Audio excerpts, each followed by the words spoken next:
এই শোনো না, ভালোবাসার নতুন নতুন গল্প পেতে আমাদের এই চ্যানেলটি সাবস্ক্রাইব করে পাশে থাকা বেল আইকনটি বাজিয়ে দেবে, কেমন? হুম হুম। স্যার, আপনি আমাদের ছেড়ে চলে যাবেন? এখনো তো আপনি সেই মেয়েকে খুঁজেও পাননি। ওই মেয়েকে না খুঁজেই চলে যাবেন? কিছু করার নেই, দাদা অনেক অসুস্থ। ওনার দেখাশোনা যারা করছে তারাও এখন হাল ছেড়ে দিয়েছে। তাছাড়া ওই মেয়েকে এতগুলো দিন খুঁজেও পাইনি। তাই বলে বরাবরের জন্য ছেড়ে দিতে হবে? আবার কি আসবেন না? দাদুর সব কিছু এখন থেকে আমাকেই দেখাশোনা করতে হবে, সেই জন্য কিছু করার নেই। ভালো থেকো তোমরা। এই বলে উড়োজাহাজের উপর উঠে আসে। ওখানে একটা হেলিকপ্টার এসেছিল আকাশকে নিয়ে যাওয়ার জন্য। কয়েকটা ঘন্টা পরে চলে আসে আকাশ ওর বাড়িতে। চারিদিকে সিকিউরিটি আর গাড়ি, সাথে হেলিকপ্টার রাখা হয়। একটু পরে, দাদু, তুমি ঠিক আছো তো? দাদু ভাই, আমি ঠিক আছি। যদি ঠিকই থাকো তাহলে আমাকে চাকরি ছেড়ে দিয়ে কেন আসতে বললে দাদু? আমাদের যে সম্পত্তি আছে তার দেখাশোনা করার জন্য তো লোক লাগবে। তুমি তো এতগুলো দিন দেখাশোনা করে আসছো। আমার বয়স তো কম হলো না, সেজন্য কাল থেকে তুমি অফিসে যাবে। ঠিক আছে। আপনাদের সংক্ষেপে আকাশের পরিচয় দিয়ে দিই। আকাশের আত্মীয় বলতে ওর দাদু ছাড়া আর কেউ নেই। দাদুর বয়স হয়ে যাওয়াতে এখন উনি অফিসে আর বাকি দিকগুলো দেখাশোনা করতে পারছে না। কিছুক্ষণ পরে অন্যদিকে, আম্মু, আম্মু, কোথায় তুমি? কি হয়েছে বল। শুনেছি তুমি আমার জন্য ছেলে দেখেছো। দেখছি তো। কে সেই ছেলে? এমকে গ্রুপের মালিকের একমাত্র নাতির সাথে। ওয়াও আম্মু, আমার তো ভাগ্যই খুলে গেল তাহলে। তা আর বলতে। তা আমি কি ওর সাথে দেখা করতে যাব?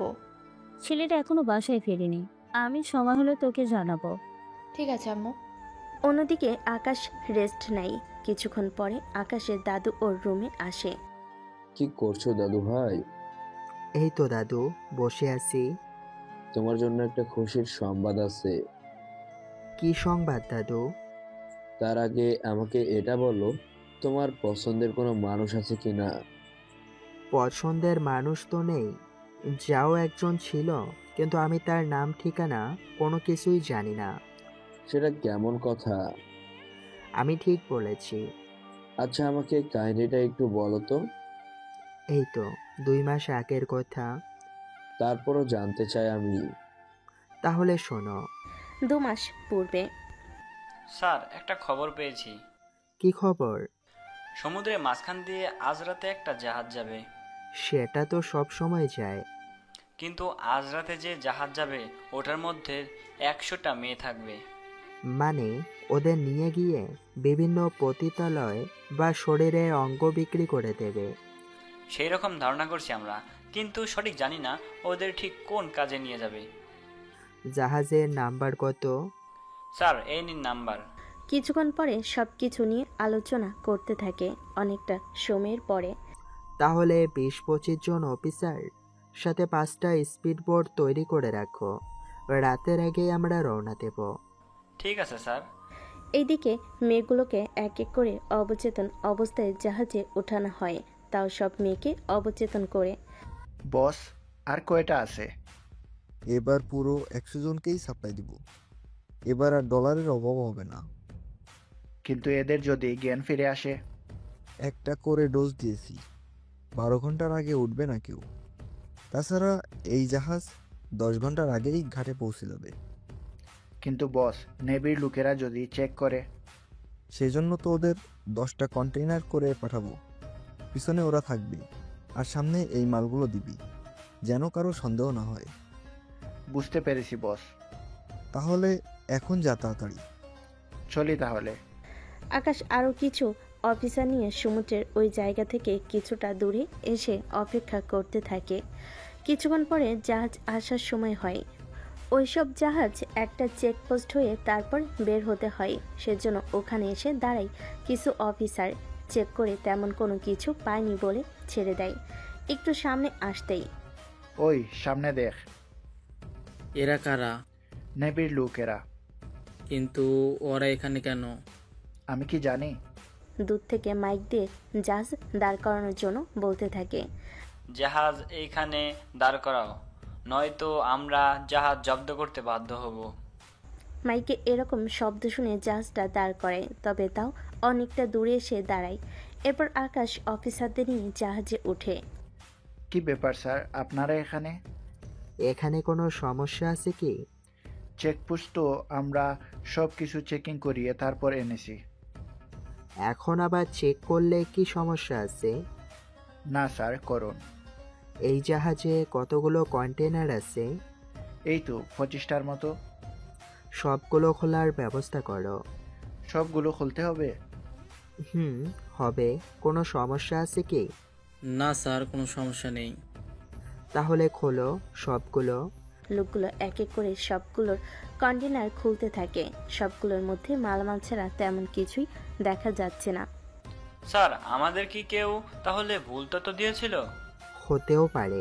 আচ্ছা, এখান থেকে 2টা বাক্স নামাও তো। 2টা কেন? দরকার হলে 4টা বের করে দেখাচ্ছি। 4টা বাক্স বের করে দেখায়। পেছনে আরো একটা বাক্স ছিল, ওটার পরেই মেয়েগুলো ছিল।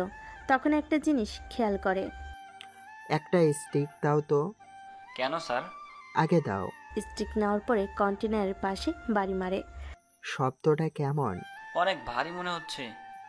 এখন দেখো তো কেমন। এবার শব্দটা অনেক হালকা মনে হচ্ছে। ঠিক তাই। একটা কাজ করো, পুরো কন্টেনার খালি করো।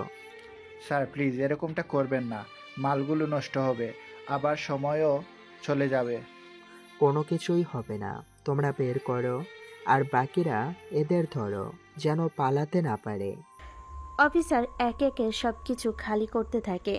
একটার ভিতরে মেয়ে দেখতে পেয়ে। স্যার, ভিতরে তো 10 জন মেয়ে। হেডকোয়ার্টারে কল দিয়ে একটা জাহাজ নিয়ে আসার জন্য বলো।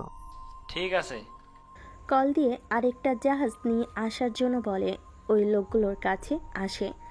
এখন বল, বাকি মেয়েগুলো কোন বাক্সে আছে? নয়তো সবগুলো খালি করব, সাথে সব মাল এই সমুদ্রে ফেলে দেব, সাথে তোমাদেরও সেই মালের সাথে ভেঙে ফেলে দেব। বলছি স্যার, বলছি। বল, কোথায় আছে বাকি মেয়েগুলো?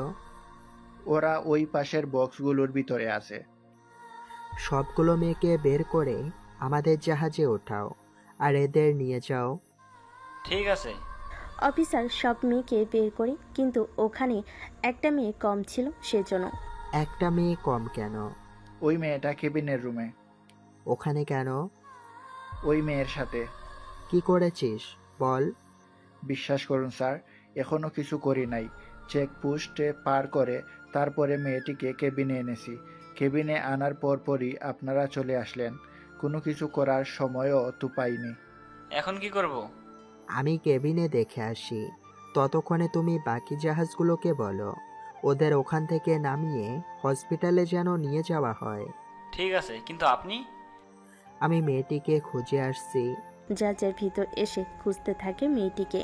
কেবিনে এসে একটা মেয়েকে দেখতে পাই, অবচেতন অবস্থায় পড়ে আছে। আকাশ তো মেয়েটির মায়াবী চেহারা দেখে মুগ্ধ হয়ে যায়। জানোয়ারগুলো এদের মতো নিষ্পাপ মেয়েদের তুলে আনে, ওদের তো বাঁচার কোনো অধিকার নেই। মেয়েটিকে কোলে নিয়ে বের হয়ে আসে। তারপর পুরো জাহাজ বোমা লাগিয়ে ওটা সমুদ্রের মধ্যে নষ্ট করে দেয়। মেয়েটিকে নিয়ে চলে আসে সমুদ্রের কিনারায়। সবাইকে নেওয়া হয়েছে তো? জি স্যার। একটা কাজ করো, এই মেয়েটিকে ওই অ্যাম্বুলেন্সে করে নিয়ে যাও। স্যার, মেয়েটা তো আপনার কোলে, আপনি না হয় তুলে নিন। মেয়েটিকে তুলে দেয় গাড়িতে। গাড়ি চলে যায় হসপিটালের দিকে। এই দিকটা সব শেষ করে চলে আসে ক্যাম্পের মধ্যে। স্যার, কি করব? ওদের ভালো করে মারো, আর কথা বের করো ওরা কাদের লোক, আর এদের কোনো জায়গা থেকে নিয়ে যাচ্ছিল। ঠিক আছে স্যার। ওরা ওই দুজনকে মারতে থাকে। অনেক কিছুর পরে ওরা মুখ খোলে। বলছি স্যার। ঠিকানা বল তাহলে। লোকগুলো ঠিকানা বলে। সে ঠিকানা নিয়ে। এই ঠিকানা পুলিশের কাছে দাও, বলবে একদিনের ভিতরে সবাইকে যেন ধরে নিয়ে আসে। ঠিক আছে স্যার, বলবো। এইদিকে তো কাজ শেষ। এবার একদিন পার হয়ে যায়। আকাশ মেয়েটির কথা প্রায় ভুলে গিয়েছে, কিন্তু যখন ও নিজের পোশাক পরতে যাবে তখন লিপস্টিকের দাগ দেখতে পায়, তাও ঠোঁটে চিহ্ন। এটা কি স্যার? মনে হয় ওই মেয়ের। হতেও পারে। ভালো কথা। ওই মেয়েগুলো এখন কেমন আছে? অনেক মেয়েকে ওদের পরিবারের কাছে পৌঁছে দেওয়া হয়েছে। কি বলো, এত তাড়াতাড়ি? ডক্টর তো বলল রাতের ভিতরে ওদের জ্ঞান ফিরে আসবে। এরপর ওরা নিজেদের পরিবারের নাম বলে, ওদের পরিবারের সাথে কথা বলে, ওদের তো বিকালের ভিতরে ছেড়ে দেওয়া হয়েছে। ওই মেয়েটার কি খবর? কোন মেয়ে স্যার? যে মেয়েকে আমি তো শিওর জানি না, তবে হসপিটালে খোঁজ নিলে জানতে পারবো। খোঁজ নাও তো তাহলে।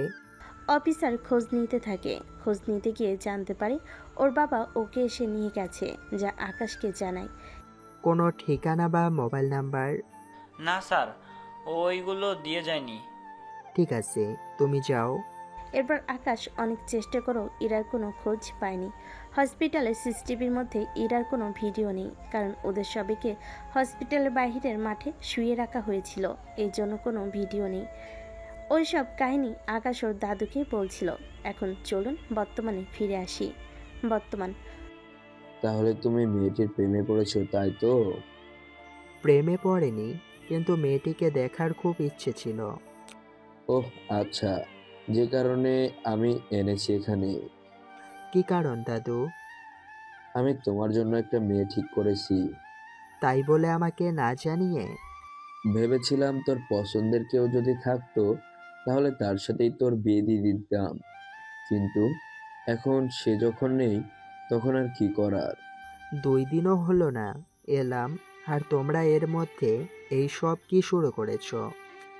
আমার বয়স হয়েছে, কখন আমি মারা যাই ঠিক নাই। এরকম ইমোশনাল কথা বলেই আমাকে তুমি রাজি করিয়ে নাও। আচ্ছা, আমি মেয়েটির ঠিকানা দিচ্ছি। এনে রেস্টুরেন্টে এই টেবিলে মেয়েটি থাকবে, তুই দেখা করে নে। যদি তোর পছন্দ হয় তাহলে আমার কোনো আপত্তি নেই বিয়েতে। যদি মেয়ে পছন্দ না হয়? তাহলে আমরা অন্য মেয়ে দেখব। ঠিক আছে দাদু। পরের দিন বেরিয়ে পড়ে। নীলাও সে যে আগে থেকেই অপেক্ষা করতে থাকে, তবে নীলাও আকাশকে চেনে না, আর না আকাশ নীলাকে চেনে। অপেক্ষা করতে থাকে। উফ, আসছে না, কখন যে আমার স্বপ্নের রাজপুত্র আসবে আমি তখন দেখতে পারবো। এর মধ্যে আকাশ টেবিল নাম্বার মিল করে নীলাকে দেখতে পায়। আকাশকে দেখে নীলা, উফ, এই ছেলে তো দেখে অনেক হ্যান্ডসাম। আচ্ছা, এই ছেলে কি সেই ছেলে যার সাথে আজকে আমার দেখা করার কথা, নাকি সে অন্য কেউ? ওইগুলো ভাবতে থাকে। তখন নীলাকে চমকে দিয়ে, আপনি নিশ্চয় নীলা? আপনি কি আকাশ? জি, ঠিক ধরছেন। তাহলে আপনার সাথে আমার বিয়ের কথা চলছে? ঠিক ধরছেন, চলুন বসে কথা বলি। হ্যাঁ বলুন। ওরা কথা বলতে থাকে। তখন আকাশ ওয়াশরুমে যাবে বলে টেবিল থেকে উঠে ওয়াশরুমের দিকে যেতে থাকে। খেয়াল না করেই একটা মেয়ের সাথে ধাক্কা লাগে। কিছু বলতে যাবে, তখনই ওই মেয়েটিকে দেখে, যাকে আকাশ 2 মাস ধরে খুঁজছিল। তাকিয়ে আছে মেয়েটির দিকে। কানা কি আপনি? চোখে দেখতে পান না? আপাতত আপনাকে ছাড়া কোনো কিছুই দেখি না। আপনাদের মতো ছেলেদের না আমার ভালো করেই চেনা আছে। কিন্তু আমাকে তো চেনা নেই। সবগুলো একটা গোয়ালের গরু। আপনি কিন্তু রীতিমতো অপমান করছেন। কি করব? এভাবে কেউ ধাক্কা দেয়? তাহলে কিভাবে দেয় আমাকে একটু শিখিয়ে দেবেন? আমি বলতে চেয়েছি কাউকে এরকমভাবে ধাক্কা দিবেন না। আচ্ছা, আপনার নামটা কি জানতে পারি? অপরিচিত কাউকে আমি আমার নাম বলি না। আমরা কিন্তু পূর্বের পরিচিত। যদি পূর্বের পরিচিত হই তাহলে আমার নাম তো জানারই কথা। আসলে আমাদের দেখা হয়েছে, কিন্তু কথা হয়নি। মেয়ে পটানোর জন্য এই রকম আইডিয়া কোথায় পান বলেন তো? হুম হুম। মানে ঠিক বুঝলাম না। এই যে মিষ্টি মিষ্টি কথা বলে মেয়েদের যে ভাবে পটিয়ে নিচ্ছেন তার কথা বলছি। আমি কখন পটাতে চাচ্ছি? এই যে আমাকেই তো পটানোর ট্রাই করে যাচ্ছেন। মোটেও না, আমি শুধু নামটা জানতে চেয়েছি। তাছাড়া তাছাড়া কি? আপনাকে তো মোটেও সুন্দর লাগছে না, যতটা সুন্দরী আপনি নিজেকে মনে করছেন।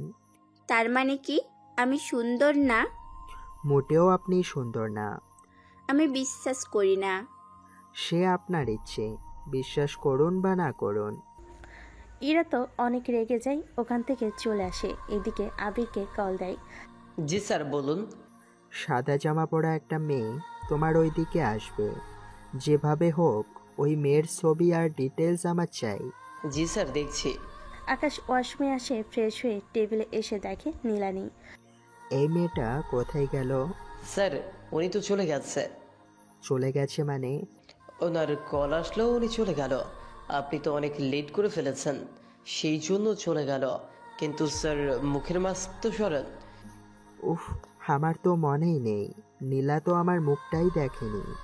উনি মুখ তো দেখেনি তা ঠিক, কিন্তু আপনি ওনাকে যা যা দিয়েছেন উপহার হিসেবে এই সব কিছু পেয়ে উনি তো অনেক খুশি। ওকে যা উপহার দিলাম সেসব কিছুর আনুমানিক কত ডলার হবে? এই তো তাও $5 মিলিয়ন তো হবেই। কিন্তু স্যার। কিন্তু কি বলো? যে মেয়েটার কথা বলেছেন এটা ওর ছবি। আর ঠিকানা? ঠিকানা নিতে পারিনি, তবে মেয়েটির গাড়ির নাম্বার জানতে পেরেছি। ওটা দিয়ে ঠিকানা খুঁজে নিব। এটা অবশ্য ভালো কাজ করেছো। তাহলে এখন যাওয়া যাবে কি? চলো তাহলে। পরের দিন নীলার সাথে আকাশের রাস্তায় দেখা হয়, কিন্তু নীলা তো আকাশকে কোনোভাবেই চিনতে পারছে না।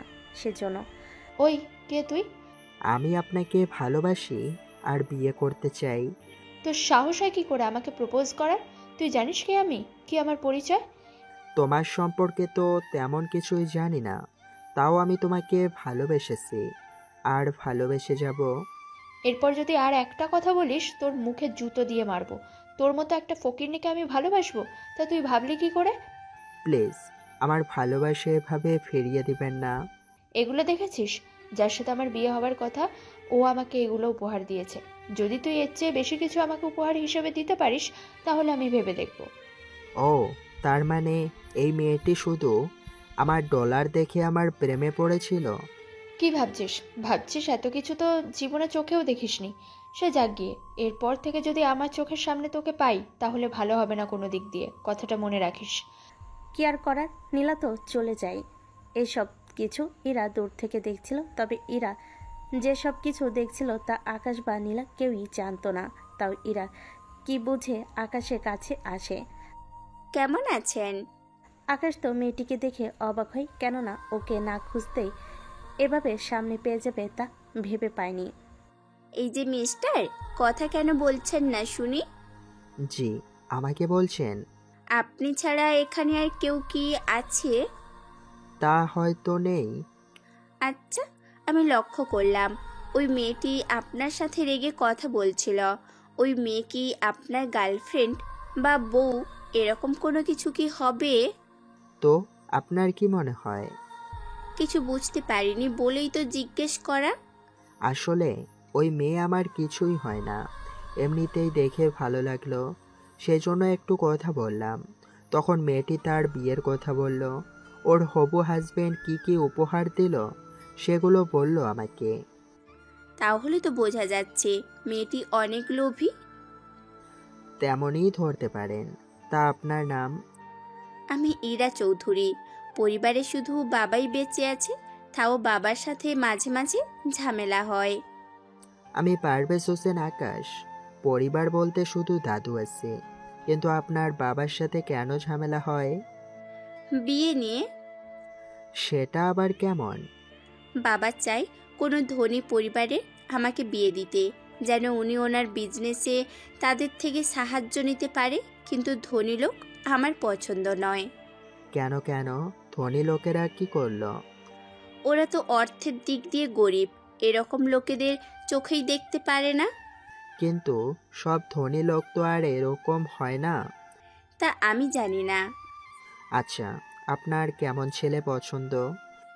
শান্ত স্বভাবের একটা ছেলে, যে আমাকে অনেক ভালোবাসবে আর আমার সব খেয়াল রাখবে। কিন্তু বাবার জন্য মনে হচ্ছে ধনী পরিবারের ছেলেকে বিয়ে করে জীবনটা নষ্ট করে দিতে হবে। এটা তো সব মেয়েই চায়। আপনি চাইলে একটা কাজ করতে পারেন। কি কাজ? যদি আপনার আপত্তি না থাকে তাহলে আপনি আপনার বাবার কাছে আমাকে আপনার বয়ফ্রেন্ড হিসেবে পরিচয় করিয়ে দিবেন। এতে আমার কি লাভ? আপনার লাভ বলতে ধনী কোনো ছেলেকে আর বিয়ে করতে হবে না, সাথে আপনার বাবাও আর অন্য কারোর সাথে বিয়ে দেওয়ার জন্য প্রেশারও দিতে পারবে না। এটা অবশ্যই একটা ভালো কথা বলেছেন। আচ্ছা, আপনার নাম্বারটা আমাকে দিয়ে যান। আমি বাবার সাথে কথা বলে তারপর দেখি কি করা যায়। ইরাকে নাম্বার দিয়ে চলে আসে বাসায়।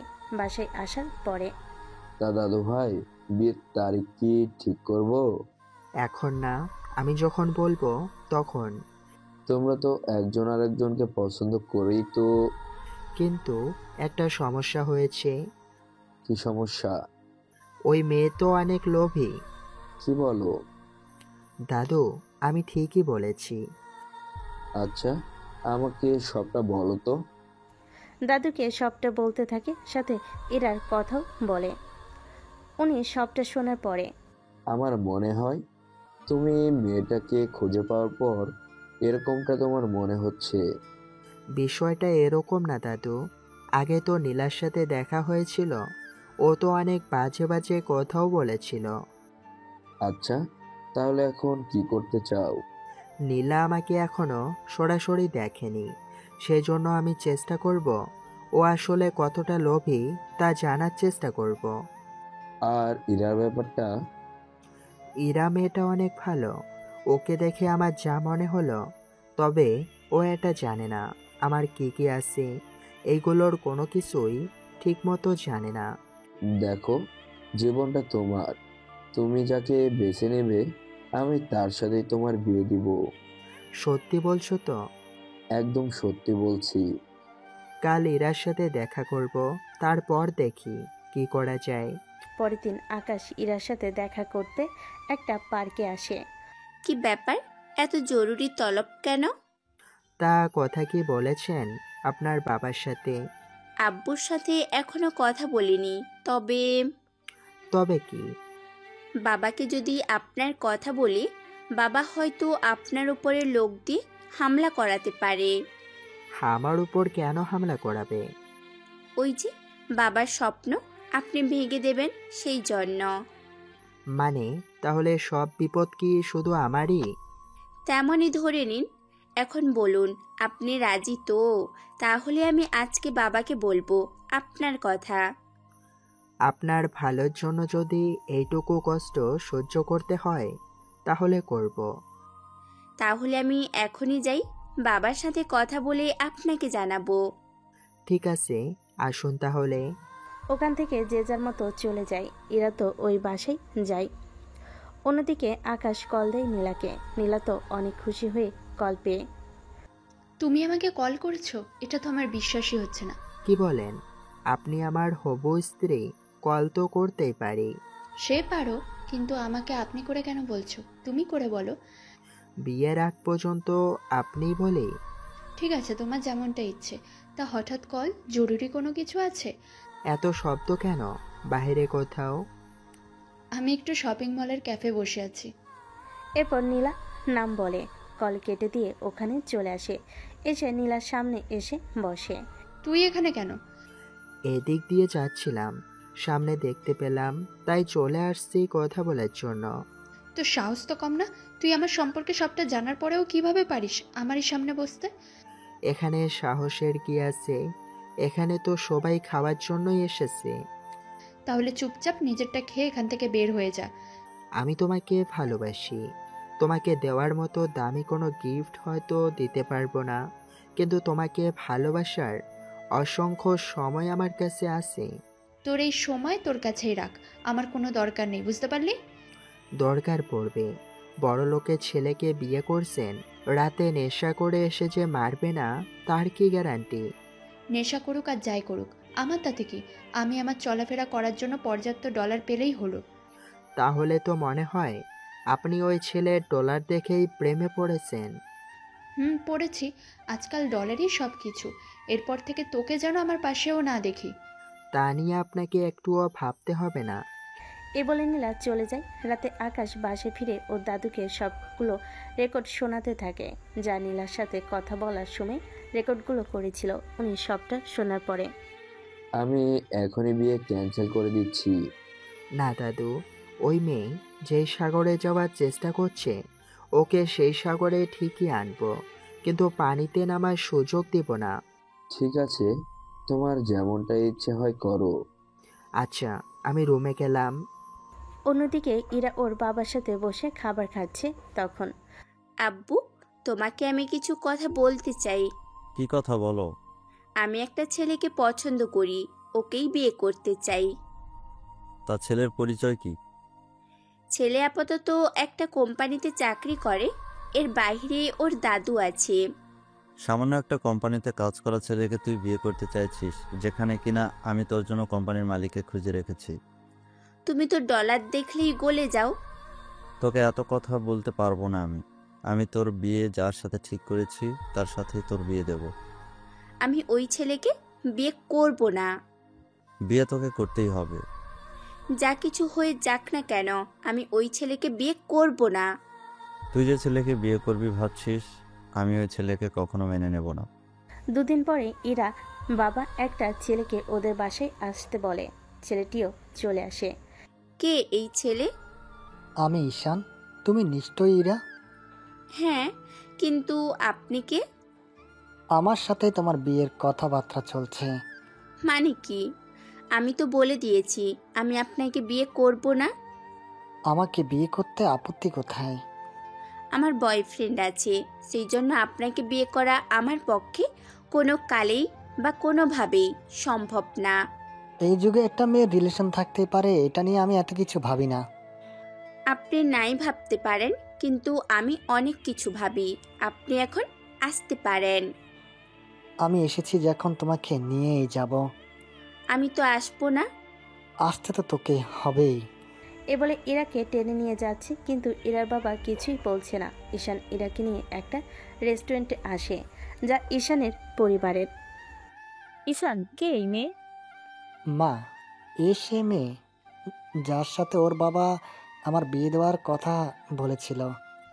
বাহ, মেয়েটি তো দেখতে আমার চেয়েও ভালো। এই জন্য তো রাজি হয়েছি বোন। তা না হলে ওর বাবার যা কিছু আছে তা 200 বার কিনতে পারবো। কিন্তু ও কেন কাঁদছে? ও নাকি অন্য কোন ছেলেকে ভালোবাসে। এটা তো অনেক দুঃখজনক কথা। আমার ভাইয়ের হবু বউ কি না? থাক সেসব কথা। আচ্ছা আপু, তোর বিয়ে কবে? কেন বলতো? তোর বিয়ে না হওয়া পর্যন্ত তো আমি এই মেয়েকে তো বিয়েই করতে পারবো না। বুঝতে পেরেছি, তবে চিন্তা করিস না, 1 মাসের ভিতরে বিয়ে করে নেব। তা হবু দুলাভাইকে বল তাড়াতাড়ি বিয়েটা করে নিতে। ওকে কোনোভাবে প্রেশার দেওয়া যাবে না, যদি ওনারা রেগে যায় পরে আরো ঝামেলা করে বসবে। নীলা কিন্তু ঠিক কথাই বলেছে, ওনারা এমনিতেই অনেক পাওয়ারফুল লোক। যদিও এমন কিছু হয়ে যায় তাহলে তো সমস্যার মধ্যে পড়ে যাব। তাহলে এটাকে কি করব? ওকে নিয়ে ঘুরবি, ফুর্তি করবি বাড়ি গিয়ে। ছি আপু, ছি, আপনার মন মানসিকতা এতটা খারাপ। খারাপের কি আছে? বিয়ের পরে তো তোমাদের মধ্যে সবই হবে, সেই ভালো। এখনই একটু ফ্রি হয়ে নেওয়া অনেক ভালো। আপনার মতো খারাপ মেয়ে আমি জীবনেও দেখিনি। ওই কি বললি তুই? রেগে ইরাকে থাপ্পড় দিতে যাবে, তখনই কেউ একজন এসে হাতটা ধরে নেয়। নীলা তাকিয়ে দেখার পরে, তুই এখানে? কেন, আমি কি আসতে পারি না? কথাটা শুনে ইরা এবার মাথাটা উঁচু করে সামনে তাকায়। আকাশকে যে এভাবে দেখতে পারবে তা ইরা কখনো ভাবেনি, সেজন্য আকাশকে দেখে জড়িয়ে ধরে। এমনভাবে ধরেছে মনে হচ্ছে আকাশ যদি ওকে ছেড়ে চলে যায় ও যেন মরে যাবে, তাও নিজেকে শান্ত রাখে। ওই ফকিন্নি, তুই এখানে কেন? তোকে এখানে ঢুকতে দিল কে? আমি কিভাবে এসেছি তা শোনাটা এখন জরুরি না। তাহলে জরুরি কি তোর কাছে? ইরার শরীরে কেন হাত তুলেছ তা আমি জানতে চেয়েছি। তুই কে রে? যে তুই জিজ্ঞেস করলেই আমরা বলে দেব? তার আগে এটা বল, তুই কে? ও আমার ছোট ভাই। তোর কোনো সমস্যা আছে? আর তুই কে? আমাদের কথার মধ্যে এভাবে নাক গলাতে চলে এসেছিস। ও আমার বয়ফ্রেন্ড। কি এটাই সে অকর্মার ডিকি যার জন্য তুই আমাকে বিয়ে করবি না?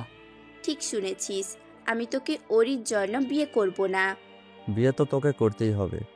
কথাটা শুনে সবে পিছনে তাকায়, তখন ইরার বাবাকে দেখতে পায়, যদিও আকাশকে চেনে না সেজন্য।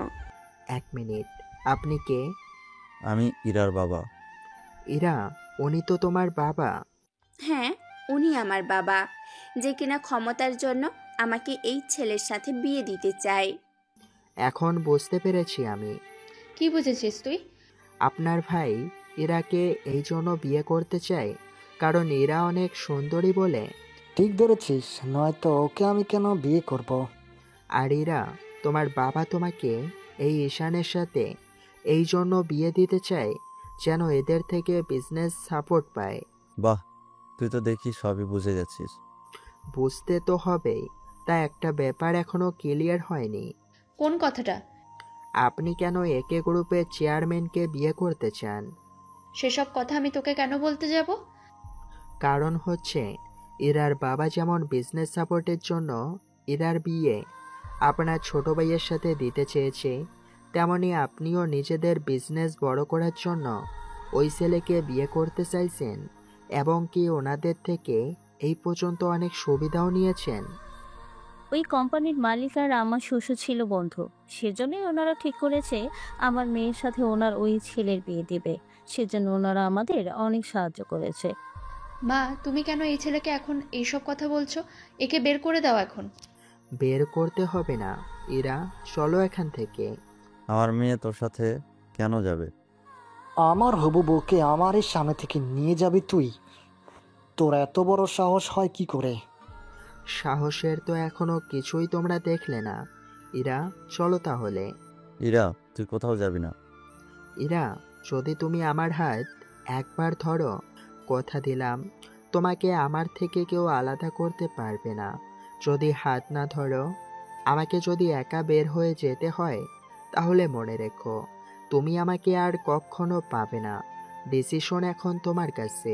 এইদিকে এক একজন তো এক এক রকম কথা বলতে থাকে। ইরা ভাবতে থাকে, ওই ছেলেকে তো আমি এখনো ঠিকমতো চিনিও না, তারপরেই ও আমার জন্য অনেক লড়াই করে যাচ্ছে। আজকে যদি আমি ওর সঙ্গ না দিই, তাহলে তো ওকে আমি কখনোই পাবো না। উল্টো ঈশানের মতো একটা খারাপ ছেলের সাথে আমাকে বাকি জীবনটা কাটিয়ে দিতে হবে। না না, এটা আমি কখনো চাই না। যত খারাপ লাগুক না কেন, আমি বরং আকাশের হাত ধরে বেরিয়ে যাই এখান থেকে। আমি কি দাঁড়াবো নাকি চলে যাব? তোকে কে বলেছে দাঁড়াতে? তুই কি যাবি নাকি ধাক্কা মেরে তোকে বের করে দিব? সবাইকে অবাক করে দিয়ে ইরা আকাশের হাতটা ধরে। সেজন্য আকাশ ইরাকে নিয়ে বের হতে যাবে, তখন কিছু সিকিউরিটি আকাশের পথ আটকে দাঁড়ায়। এতে ইরা একটু ঘাবড়ে যায়। ওই ছেলেটাকে মেরে এখান থেকে বের করে দাও। সিকিউরিটিগুলো মারতে আসবে, তখনই ওখানে আবির চলে আসে। আসলে আকাশ আর আবির এসেছিল ওখানে খাবার খেতে। আকাশ তো সবটা দেখে চলে আসে ইরাকে বাঁচাতে, কিন্তু আবির এখন জানতে পেরে ওখানে আসে। আবিরকে আবার নীলা ঈশান চেনে, কেননা আপনারা তো জানেন আবির আকাশের পাশে থেকে ওর দেখাশোনা করে। আবিরকে দেখে, আরে আপনি এইখানে? আগে বললো সিকিউরিটিদের এখান থেকে চলে যেতে। ঈশান ইশারা করলে ওরা চলে যায়। এতে আবির ঈশানকে একটা থাপ্পড় দেয়। নীলা দেখো কিছু বলতে পারছে না, কেননা আবির একে গ্রুপের সিকিউরিটি থেকে শুরু করে অনেক কিছু দেখাশোনা করে।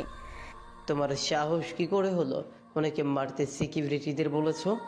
ওই ছেলে তো আমার হবু বউকে নিয়ে চলে যাচ্ছে। বেশি কথা বললে তোর প্রাণটাও নিয়ে যাব, বুঝলি? আবির, ওদের যা বলার পরে বলতে পারবে। এখন চলো, আমাদের দেরি হয়ে যাচ্ছে। ঠিক আছে, চলুন। ইরা, চলো তাহলে।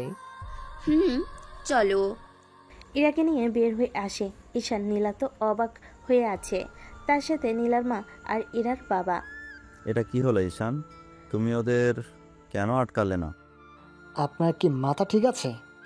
আপনি জানেন ওরা কারা ছিল? কে ছিল ওরা? একে গ্রুপের সব কিছু দেখাশোনা করে। ওর জন্য আকাশের বাচ্চাকে কোনোভাবেই আটকাতে পারলাম না। কিন্তু কাপু, একটা কথা বুঝলাম না। কি কথা বল? ওই ছেলে এই আকাশের বাচ্চাকে কেন সাহায্য করেছে? ওকে তো এখন কিছু বললাম না, তবে চিন্তা করিস না, ওর তো একটা ব্যবস্থা আমি করবই। কিন্তু কিভাবে করবে? যার সাথে আমার বিয়ে ঠিক হয়েছে তাকে বলে তো করা যেতেই পারে। এটা কিন্তু ঠিক বলেছিস আপু। কাল আমি কথা বলবো ওদের সাথে। ঠিক আছে, এখন চল। কিন্তু ও যে আমার মেয়েকে নিয়ে চলে গেল, তার বেলায় আমরা আছি আমাদের চিন্তায়, আর আপনি পড়ে আছেন আপনার মেয়ের চিন্তায়। কি করব? ও যে আমার একমাত্র মেয়ে, ওর ভরসায় তো আমি বিজনেস আগিয়ে নিতে পারবো। আপু, তুই একটা কাজ কর, আজকে তুই একে গ্রুপের মালিকের বাড়িতে যা, তারপর ওনাকে সব খুলে বল, তারপর দেখা যাক কি হয়। মা চলো তাহলে আমরা যাই ওখানে। ঠিক আছে, চল। ইরা যেতে থাকে। অন্যদিকে ইরাকে নিয়ে শপিং মলে আসে। এর ভিতরে আবিরকে বলে, আমাদের শপিং শেষ হতে মোটামুটি 1 ঘন্টা লাগবে। এখন আমি কি করব? ও আমার পরিচয় জানে না, সেজন্য তুমি যত তাড়াতাড়ি পারো আমার জন্য একটা ফ্ল্যাট দেখো, সস্তা দেখে। ওনাকে নিয়ে বাসায় যান। বাসায় এখন যাওয়া যাবে না। আপনাদের তো পাশেই একটা বাড়ি আছে যেখানে লোকজনকে থাকতে দেওয়া হয়েছে ভাড়ায়। তাহলে ওই হোটেলে যাও, মোটামুটি একটা রুম চয়েস করে চাবি নেওয়ার ব্যবস্থা করো। ঠিক আছে। আবির চলে যায়। ইরাকে কিছু জামা কিনে দেয়, কেননা ওর তো পরার মতো কিছু লাগবে, সেজন্য নিয়ে নেয়। আর কোনো কিছু লাগবে কি? লাগতো। তো নাও। তার জন্য তো অন্য দোকানে যেতে হবে। তো চলো। আমি ভেতরে যাব, আপনি বাইরে থাকবেন। ঠিক আছে। দোকানের সামনে এসে ইরা ভিতরে যায়, আকাশ বাইরে দাঁড়িয়ে থাকে। আবিরও ততক্ষণে ফ্ল্যাট রেডি করে ফেলে। তার সাথে রান্না করার জন্য যন্ত্রপাতি যা যা লাগে সেগুলো কিনে নিয়ে রেখে দেয়, সাথে সুন্দর একটা বিছানা রেডি করে নেয়। কেননা 1 ঘন্টার জায়গায় 3 ঘন্টা হয়ে গেছে। আসলে মেয়েদের শপিং বলে কথা, শেষ কখন হবে তা ওরা নিজেরাও জানে না। তা হয়েছে কি? শেষ। কিন্তু আমি থাকবো কোথায়? আমার সাথে চলুন, তাহলে দেখতে পারবেন। ইরাকে নিয়ে ফ্ল্যাটের নিচে আসে। আবির চাবি দিয়ে দেয়। দাদুর কাছে যেতে হবে, কল দিয়েছিল। তুমি যাও, আমি এই দিকটা ঠিক করে নিচ্ছি। রুমে এসে আকাশ অবাক হয়, কেননা এই সময়ের ভিতরে আবির অনেক কিছুই কিনে রুমে নিয়ে এসেছে। ইরারও অনেক পছন্দ হয়। আপনি ফ্রেশ হয়ে আসুন, আমি বাইরে অপেক্ষা করছি। সমস্যা নেই, ভেতরে থাকুন, আমি ওয়াশরুমে যাচ্ছি। কিছুক্ষণ পরে বের হয়ে আসে। ফ্রেশ হয়ে দুজনে খাওয়া দাওয়া শুরু করে। আবিরও চলে আসে বাসায়। এসে দেখে নীলা আর ওর মা আগে থেকেই উপস্থিত। দাদু, আপনি আমাকে ডেকেছেন? ওনাদের চিনতে পেরেছিস? জি দাদু।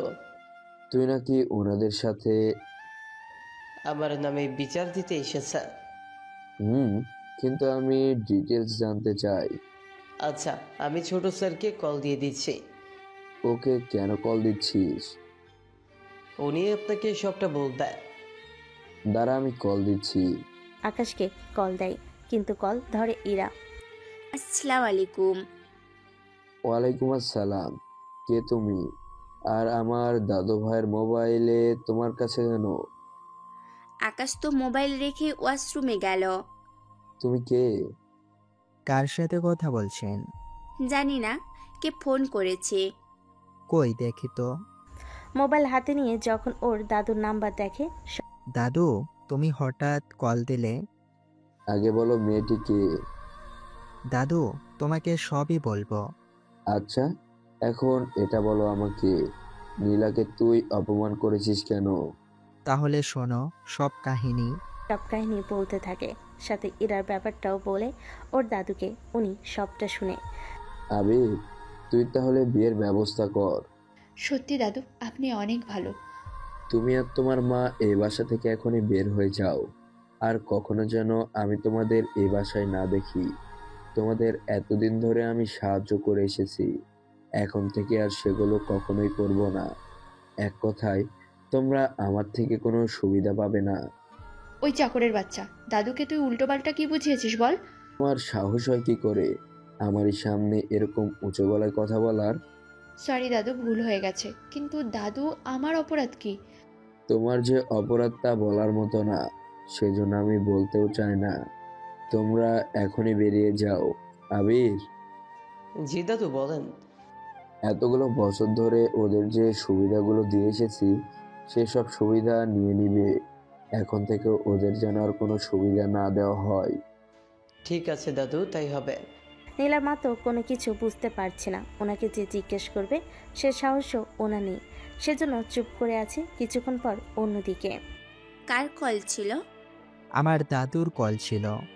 হাই আল্লাহ, উনি এখন কি ভাববে আমাকে আর আপনাকে নিয়ে? তেমন কিছুই ভাববে না। আচ্ছা, আমরা এখানে কতদিন থাকবো? বিয়ের পরে আমরা এই বাসাটা ছেড়ে দেব। ছেড়ে দিয়ে কোথায় থাকবো? সেটা তুমি আমার উপরে ছেড়ে দাও। এখন তুমি ঘুমাও, আমি বের হব। কোথায় যাবে আর ফিরবে কখন? দাদুর কাছে যাব, ফিরতে তো রাত হয়ে যাবে। আমিও যাব তোমার দাদুর কাছে। একটা কাজ করে দাদুকে আমি এখানে নিয়ে আসি। কি দরকার ওনাকে এখানে নিয়ে আসার? আরে কিছুই হবে না।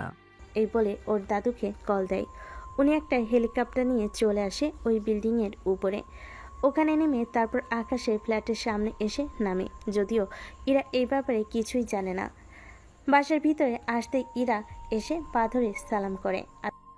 আসসালামু আলাইকুম দাদু, আপনার আসতে কোনো অসুবিধে হয়নি তো? ওয়ালাইকুম আসসালাম। আমার আসতে কোনো অসুবিধা হয়নি। আকাশ, মেয়েটি তো ছবির থেকেও বাস্তবে অনেক মিষ্টি দেখতে। কি বলেন দাদু, আমাকে কি আগে থেকেই চিনতেন? আকাশ তোমার ব্যাপারে আমাকে আগেই বলেছিল। আবির, ওইগুলো নিয়ে আয়।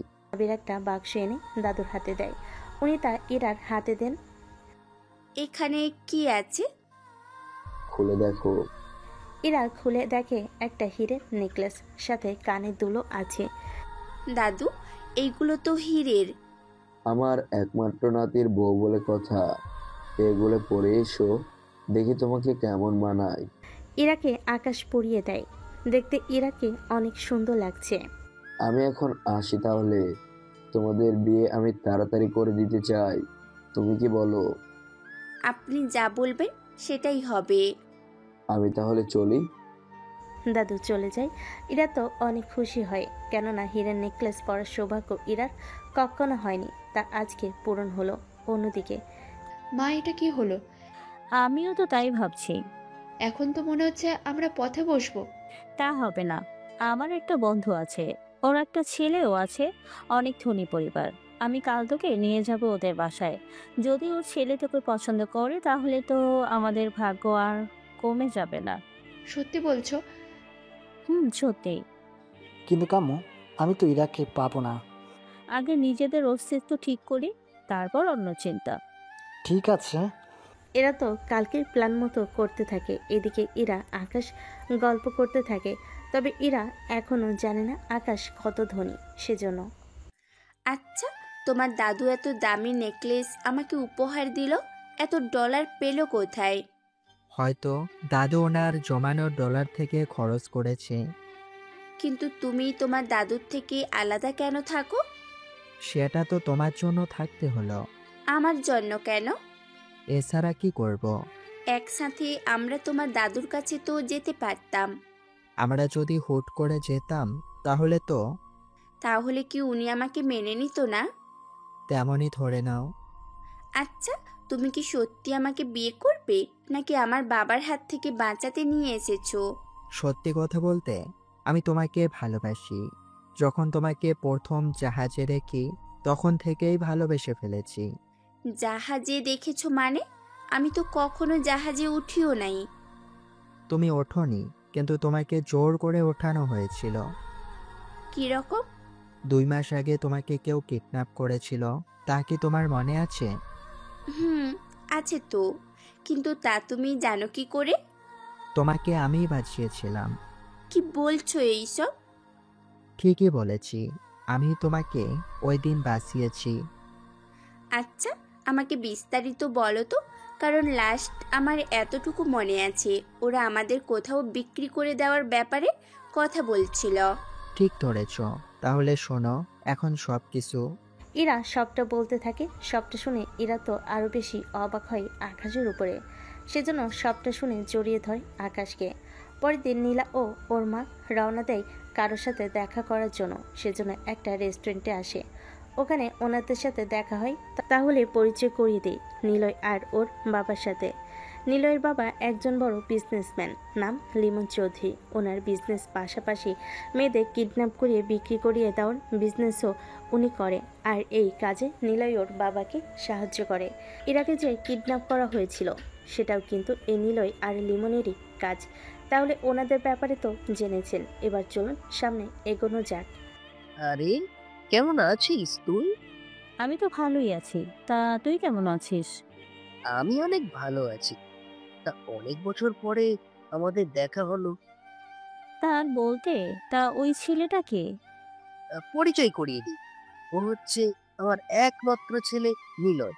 নিলয়, উনি তোমার আন্টি, আমার ক্লাসমেট, বলতে গেলে আমার বন্ধু হয়। আসসালামু আলাইকুম আন্টি। ওয়ালাইকুম আসসালাম, কেমন আছো তুমি? আলহামদুলিল্লাহ ভালো আছি। তা আন্টি, ওনাকে তো চিনলাম না। ও আমার একমাত্র মেয়ে নীলা। নীলা, পরিচয় হও।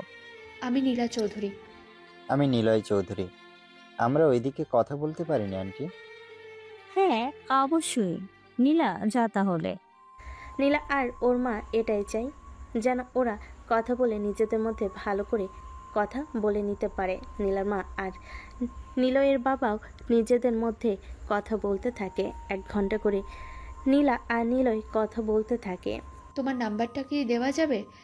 নিলয় নাম্বার দিয়ে দেয়। এরপর নিলয় আর ওর বাবা চলে যায়। নীলা ওর মাকে নিয়ে চলে আসে বাসায়। এদিকে আকাশ বসে আছে। ইরা খাবার রান্না করে আকাশের সামনে এনে রাখে। হ্যাঁ করো, আমি খাইয়ে দিচ্ছি তোমাকে। ঠিক আছে, দাও তাহলে খাইয়ে। ওরা দুজন দুজনকে খাইয়ে দিতে থাকে। এইদিকে নীলা আর নিলয়ের কথাবার্তাও আগের তুলনায় প্রেমের দিকে যেতে থাকে। কেননা নীলাও যা চাই তাই হতে চলেছে। সেজন্য নীলাও বাধা দিচ্ছে না। 7 দিন পরে নীলা কল দেয় ইরাকে। আমাকে কেন কল দিচ্ছেন? তোকে কিছু দেখানোর জন্য, তবে আজকে না, কালকে। কি সেটা? তাই এলেই জানতে পারবি, তবে আসার সময় আকাশকেও নিয়ে আসবি। ঠিক আছে। নীলা ঠিকানা পাঠায়। ইরা আকাশকে তা জানায়। আকাশও আবিরকে কল দিয়ে ব্যাপারটা চেক করতে বলে। আবির 3 ঘন্টা পরে কল দিয়ে আকাশকে তা জানায়। ও, তাহলে এই ব্যাপার। এরকম কিছুই তো বুঝেছি। আচ্ছা, তাহলে বাকিটা আমি দেখে নেব পরে। ঠিক আছে, দেখা যাবে। আমি তাহলে রাখি। দাদুর সাথে যেতে হবে অফিসে। তা আপনি কখন আসবেন? এই তো দুপুরের পরে আসবো। ঠিক আছে। কথা শেষ করে ইরার সাথে কথা বলতে থাকে। আচ্ছা শোনো, আমি একটু বাইরে যাব, দুপুরের পরে ফিরবো, রাতের বেলায়। ততক্ষণ আমি কি করব একা একা? মোবাইল বা টিভি দেখে সময় কাটাও। আমিও যাব তোমার সাথে, এটাই আমার শেষ কথা।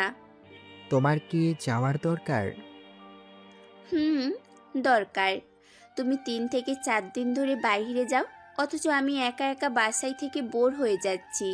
সেই জন্য আমিও যাব তোমার সাথে, এটাই শেষ কথা। ঠিক আছে।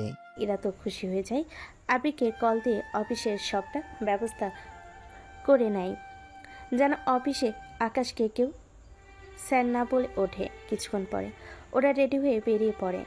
এরা তো অফিস দেখে অবাক হয়ে বরাবরই। এত বড় অফিসে তোমার কি কাজ? আমি এই অফিসে চাকরি নিয়েছি। আচ্ছা, তুমি নেভির চাকরি ছেড়ে দিয়ে এখন এখানে চাকরি কেন নিলে? চাকরি না করলে সংসার চালাবো কি করে? সংসার আর কোথায় দেখলে তুমি? আমাদের তো এখনো বিয়েই হয়নি।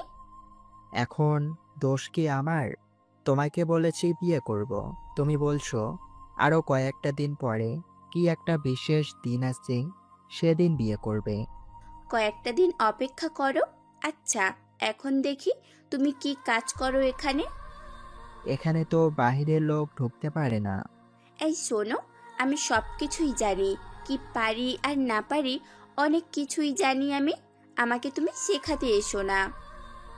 ঠিক আছে, কি আর করার, চলো। অফিসের ভিতর আসে, তারপর একটা ছোট্ট টেবিলে নিয়ে বসে পড়ে। ইরাও বসে আছে। 20 মিনিট পার হয়ে গেল, কেউ কোনো কাজও দিচ্ছে না। সেজন্য তোমার কাজ কি এখানে? তখন কেউ একজন আকাশকে ডেকে নেয়। আমি মিটিং শেষ করে আসি, তুমি এখানে বসে থাকো। কতক্ষণ লাগবে? এমনিতেই 1 ঘন্টা লাগবে। যদি তোমার বেশি প্রয়োজন হয় তাহলে কল দিও, আমি চলে আসব। আচ্ছা যাও তাহলে। মিটিং রুমে কথা বলে আকাশ ওর চেম্বারে আসে। সেখানে দাদু আর আবিরও ছিল। এতক্ষণ লাগলো আসতে? অনেক বুঝিয়ে তারপর আসতে হলো। তা একটা কাজ করো তো দাদু। কি কাজ? তুমি লিমন আর নিলয় এদেরকে চেনো? আমার ঠিক নাম মনে পড়ছে না। দাদু লিমনের ছেলেই তো নিলয়। ওনারা আমাদের থেকে মাঝে মাঝে এসে কিছু কাজ নিয়েছে। তা দাদু ভাই, কিছু কি হয়েছে? ওদের বাবা ছেলেকে যে একটা শিক্ষা দিতে হচ্ছে। ওরা কি করেছে? আকাশ এবার ওর দাদুকে সবটা বলতে থাকে। উনি সবটা শোনার পরে তাহলে সেটা সরাসরি বলে দিলেই তো হয়। সরাসরি লাগবে না, আমি তো ওদের আলাদাভাবে একটা শিক্ষা দিব। ঠিক আছে, যা ভালো হয় করো। কিন্তু স্যার, ওরা বাবা ছেলে মোটেও এতটা ভালো না। সেটা তো ওদের সাথে দেখা হওয়ার পরেই জানতে পারবো। কবে করবেন দেখা? এই তো 3 দিন পরে। কিন্তু ওই বাবা ছেলে তো কাল আসবে এখানে কিছু কাজ নেওয়ার জন্য। ওদের মানা করে দাও। না দাদু, মানা করতে হবে না, ওরা যা চায় তা দিয়ে দাও। তবে সেটা 4-5 দিন পরেই দেওয়ার কথা বলবে। কিন্তু কেন? কিছু কি হয়েছে? সব তোমাকে পরে জানাবো। আবির, তুমি এখানেই থেকো। ঠিক আছে। আমি তাহলে গেলাম। ফিরে এসে ইরার সাথে আরও কিছুক্ষণ কথা বলতে থাকে। কথা বলা শেষ করে সন্ধ্যের দিকে ওরা আবার বাসায় ফিরে যায়। পরের দিন নিলয় আর লিমন চৌধুরী আসে এখানে। স্যার, আসবো কি? আসেন। লিমন আর ওর ছেলে অনেক দূরে একটা চেয়ারে বসে পড়ে আবিরের মতো করে কাজ করতে থাকে। লিমন আর নিলয় আবিরকে অনেক ভালো করে চেনে, সেজন্য নিলয় আবিরের কাছে আসে। উনি কি ব্যস্ত? ব্যস্ত তো আছেই। আমাদের যে কাজ আছে। সব সময় তো আমার থেকেই কাজ নাও, তা আজকে ওনার থেকে কাজ চাওয়ার কারণ কি? ব্যাপারটা আসলে অন্য কিছু। কিরকম শুনি? যদি পারেন আমরা $1 মিলিয়ন একটা কাজ দিতে পারবেন। তোমাদের চাওয়া তো দিন দিন বেড়েই যাচ্ছে। কি করব? তুমি কে না হতে চান? এবারের কাজ তো অনেক বেশি। তাহলে একটা কাজ করি, 4 থেকে 5 দিন পরে না হয় এই ডিলটা তোমাদের দিই। কোনো ব্যাপার না স্যার, যদি 1 মাসও অপেক্ষা করতে হয় সমস্যা নেই, আমরা করব। ঠিক আছে, যাও তাহলে এখন। ওনার সাথে একটু কথা বলা যাবে কি? তোমাদের থেকে হাজার গুণে ধনী লোকেরা ওনার জন্য বসে আছে সামনে অপেক্ষা করার জন্য। সেখানে তোমাদের সিরিয়াল তো বছরের পরে আসবে। না থাক স্যার, এখন কি করব বলে? বললাম তো 4 থেকে 5 দিন পরে এসে কথা বলে নেবেন। দেখবেন তাহলে আমাদের ব্যাপারটা। ঠিক আছে, যাও তাহলে এখন। ওরা তো বাবা ছেলে খুশি হয়ে আসে। আবির আবার সবটা আকাশকে জানায়। আকাশও সবটা শুনে আবিরকে শুধু অপেক্ষা করতে বলে। অন্যদিকে ওই অনেক তাড়াতাড়ি কিন্তু দিনটা চলে আসছে। কোন দিন? কোন দিন আবার? আমাদের বিয়ের দিন। সত্যি বলছো তো? সত্যি। কাল তৈরি হয়ে থেকো, নীলা যেখানে যেতে বলেছে সেখানে যাব। ঠিক আছে, তাই হবে।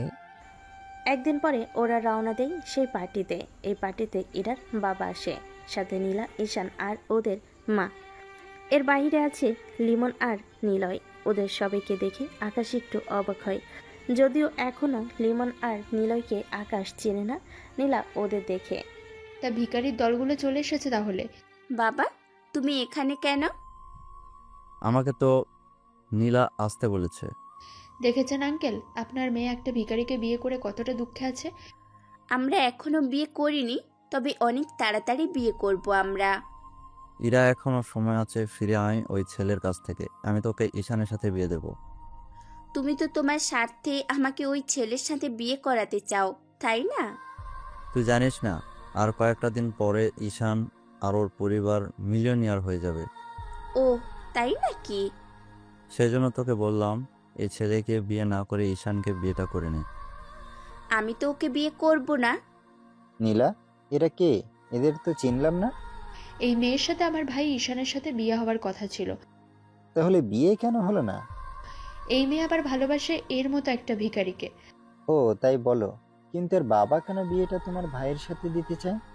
তাহলে আমাদের থেকে সাহায্য পাবে কিছুটা, সেই জন্য। আচ্ছা, তো ওদের কেন ডেকেছে? তোমাকে দেখানোর জন্য যে আমি কত বড় একজন বিজনেসম্যানের ছেলেকে বিয়ে করতে যাচ্ছি, এটা তো ওদের দেখাতে হবে। আকাশ চলো এখান থেকে। আমি যদি জানতাম এখানে এরা এরকমভাবে অপমান করবে তাহলে তো আমি কখনোই এখানে তোমাকে নিয়ে আসতাম না। এতে তোমার কোনো দোষ নেই। আচ্ছা চলো তাহলে। ওরা বের হতে যাবে তখনই নিলয় ওদের থামিয়ে দেয়। আরে কোথায় যাচ্ছ? আমাদের বিয়েটা তো দেখে যাও। অবশ্য তোমাদের মতো গরিব লোকেরা তো এত বড় বিয়ে কখনো দেখেনি, সেজন্য দেখে যাও। ভেবেছিলাম তুমি অন্তত ঠিক হবে, কিন্তু এখন দেখছি সেটা আর সম্ভব হবে না। তুই কি ভেবেছিস তুই আমার বরাবর হতে পারবি? তোমার বরাবর হওয়ার কোনো ইচ্ছে আমার নেই। উল্টো আমি চাইলে তোকে এখন আমার বরাবর নিয়ে আসতে পারবো। তোর মতো ভিখারি কিনা আমাকে চ্যালেঞ্জ করছে? তুই জানিস একে গ্রুপের থেকে আমরা আরো একটা ড্রিল পেয়েছি, যে ড্রিল আমাদের আরো অনেক কিছু দিতে পারবে। সেই স্বপ্ন যদি তোদের কখনো পূরণ না হয়? কে আটকাবে আমাকে? আটকানোর ক্ষমতা আমি নিয়ে চলি। তবে একটা কথা, তোর যে বিয়ে আমি সেটা জানি, সেই জন্য একটা গিফটও নিয়ে এসেছি। তোর মতো ভিখারির কাছ থেকে কোনো কিছুই আমাদের চাই না, বুঝতে পারলি? তারপরেও দিব, চিন্তা করো না। একটু পরে নিলয় আর নীলার বিয়ে হয়ে যায়। ঈশান্ত বারবার ইরার দিকে তাকাচ্ছে সেজন্য। ওই ঈশান তো আমার দিকে বারবার তাকাচ্ছে। তুমি এই পাশে এসে বসো। ইরাও তাই করে। ঈশান্ত ইরাকে দেখতে না পেয়ে ওর কাছে আসতে থাকে, যা আকাশ লক্ষ্য করে আর ঈশানকে একটা থাপ্পড় দেয়। বিয়েবাড়িতে থাকা অনেক লোক তা দেখতে থাকে। তোর মতো ভিখারির সাহস কি করে হয় আমাকে মারার? সবে তো মাত্র থাপ্পড় দিয়েছি, বেশি কথা বললে এখানেই তোকে মেরে রেখে দেব। তোর সাহস তো দেখি বেড়েই চলেছে। এরই মধ্যে বিয়ের কাজও শেষ হয়। নিলয় আর ওর বাবা উঠে আসে ব্যাপারটা দেখার জন্য। কি হয়েছে এখানে? দেখুন, এই ভিখারি আমাকে মেরেছে। এই ছেলে, তুমি ওকে কেন মেরেছো? ও ইরার দিকে বারবার তাকাচ্ছে, ওকে আমি সাইডে নিয়ে আসি। এরপরেও ওখান থেকে উঠে এসে ওকে ডিস্টার্ব করার জন্য চলে আসে। তো এত দোষের কি আছে? ও তো মেয়েটিকে ভালোবাসে, মেয়েটির বাবাও রাজি এই বিয়েতে, তাহলে আর এখানে দোষের কি আছে? যেখানে ও রাজি নেই সেখানে এইসব কথা বলার মানে কি? দেখ, আজকে আমার বিয়ে বলে আমি তোকে কিছু বলছি না। বিয়ে না হলে কি করতি? তোকে দেখিয়ে দিতাম আমি কতটা পাওয়ার আছে আমার। ও তাই নাকি? দেখি তো তোর কত ক্ষমতা। এমনিতে আমাদের এখনই কতটা ক্ষমতা, তা দিয়েই তো তুই টিকতে পারবি না। নিলয়, তুমি কার কাছে কিসের গল্প করছো বলো? ওরা কি এসবের মানে বুঝবে? সেটাই তো। আকাশ চলো আমরা যাই, শুধু শুধু এখানে অপমানিত হতে হবে না। তুমি খেলা আর একটু তো দেখে যাও। কিসের খেলা? দেখ নিলয়, ভেবেছিলাম তুই অন্তত ভালো হবি, কিন্তু তুই তো দেখি নীলার চেয়েও অনেক খারাপ। তুই যে পাওয়ারের ক্ষমতা দেখাচ্ছিস তা আমি চাইলেই 1 ঘন্টার মধ্যেই শেষ করতে পারি। আকাশের এমন কথা শুনে ওরা সবাই এক এক করে হাসতে থাকে। তুই কি ভেবেছিস তোর এই কথা শুনে আমরা এখানে ভয় পাবো? ভয় তো আমি পাইয়ে দেব। কি করবি তুই? আকাশ ফোন করে আবিরকে কল দেয়। আবির, এখনই সবাইকে জানিয়ে দাও নীলাদের পরিবারের সাথে যারা এতদিন ধরে কাজ করে এসেছে তারা যেন কাজ করা বন্ধ করে দেয়, এবং কি নিলয় নামের যে ছেলেটি আছে ওই ছেলের পরিবারের সাথেও যেন কেউ কাজ না করে, এবং কি ওদের যে মিলিয়নার যে কাজটা দেওয়ার কথা ছিল ওটাও ক্যান্সেল করে দাও। এক কথায় এই সব কিছু 20 মিনিটের মধ্যেই হওয়া চাই। কথা শেষ করে কল কেটে দেয়। নীলা, নিলয় সহ বাকিরা হাসতে থাকে। এরা তো ভয় আকাশকে ধরে আছে। আকাশ চলো এখান থেকে যাই, আমরা এদের সাথে কখনো পেরে উঠবো না। সেটাই কর। ওকে নিয়ে যা এখান থেকে। আমার মুড যদি খারাপ হয় তাহলে এখানে তোদের দুজনকে আমি শেষ করে দিব, কথাটা মনে রাখিস। আর 10 মিনিট অপেক্ষা কর, তাহলেই বুঝতে পারবি। 10 মিনিট পরে সবাই এক করে কল দিয়ে নীলা আর নিলয়দের সাথে ব্যবসায়িক সব কিছু ছিন্ন করতে থাকে। নীলা নিলয় তো বুঝতে পারছে না এত কিছু কিভাবে সম্ভব। এর মধ্যে ওরা সম্পর্ক না হয় ছিন্ন করেছে, কিন্তু একে গ্রুপ থেকে যে প্রজেক্ট পাবো তা দিয়ে হয়ে যাবে। ওটাও তোদের কপালে জুটবে না কোনোভাবে। কি বলতে চাস তুই? উনি ঠিকই বলেছেন। কথাটা বলতে বলতে আবির ওখানে আসে। আবিরকে দেখে বাকিরা অবাক না হলো লিমন আর নিলয় চৌধুরী ঠিকই অবাক হয়। এ কি স্যার, আপনি এখানে? আমি এসেছি তোমাদের একটা কথা বলার জন্য। জি বলুন। তোমাদের যা দেওয়ার কথা ছিল তা ক্যান্সেল করা হলো। কিন্তু আপনি তো কথা দিয়েছিলেন সেটা আমাদের দিবেন, তাহলে এখন কেন? আপনি তো নিজে বলেছেন। আমি তো বলেছি, কিন্তু কোম্পানির চেয়ারম্যান তো চায় না। উনি কেন চাইবে না? আমরা তো ওনার কোনো ক্ষতিও করিনি।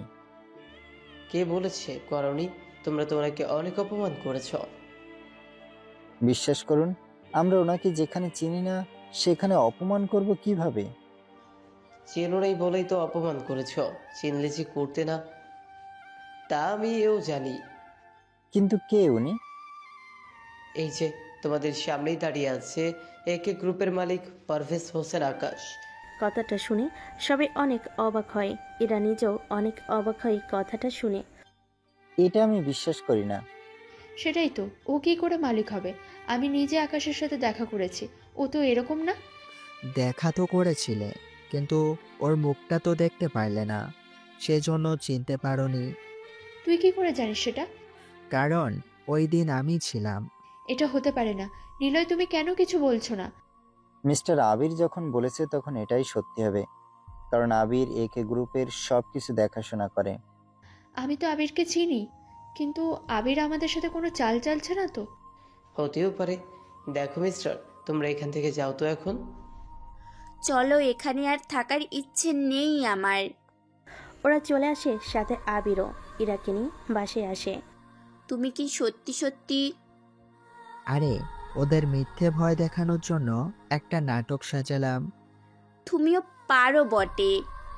পরের দিন নীলা নিলয় এসে আকাশের অফিসে এসে হাজির হয়।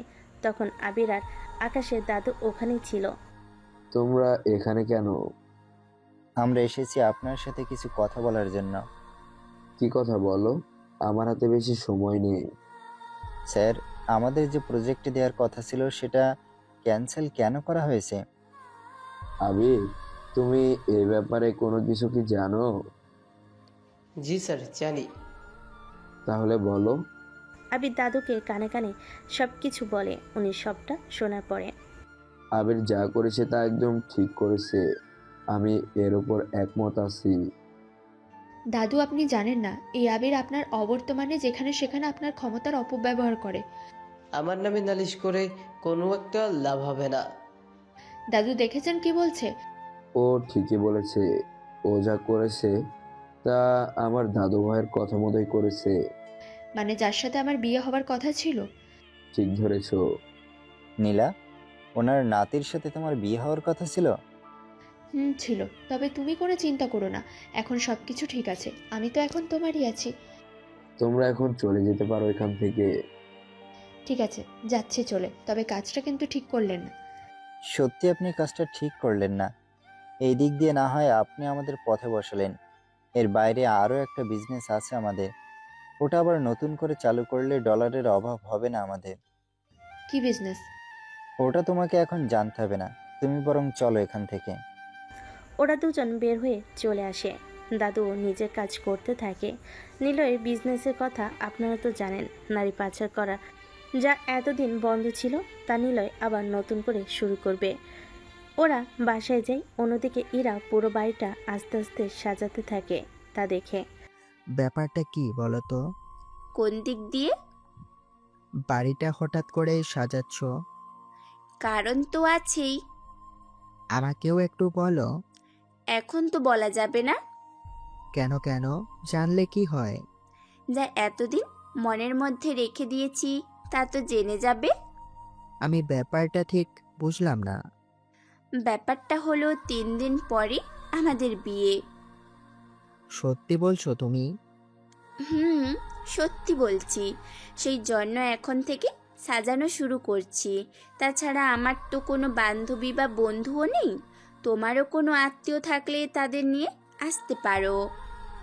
ঠিক আছে, আমি বাকি সব কিছু অ্যারেঞ্জ করব, তবে এই বাড়িটা সাজাতে হবে না। তাহলে কি একদম সাদামাঠাভাবে বিয়ে করব নাকি? বিয়েটা হবে অনেক জাঁকজমক পাবে। এখন চলো শপিংয়ে যাই। চলো, কিন্তু এতগুলো ডলার? ওই নিয়ে তোমাকে ভাবতে হবে না, তুমি চলো। ওখান থেকে ইরাকে নিয়ে শপিং আসে। অন্যদিকে আকাশ ওর দাদুকে কল দিয়ে সবটা বলে দেয়। আমি 2 দিনের ভেতরে সবটা সাজিয়ে নেব। ঠিক আছে দাদু। দাদু আবিরকে জানায় সবটা। আমি এখনই সবটা রেডি করতে বলছি। যত লোক লাগবে তার চেয়ে বেশি লোক লাগাবো, তাও যে করেই হোক 2 দিনে সবটা ঠিক করব। আবিরও কাজে লেগে পড়ে। অন্যদিকে আকাশ ইরাকে নিয়ে বিয়ের সব কিছু কেনাকাটা করতে থাকে।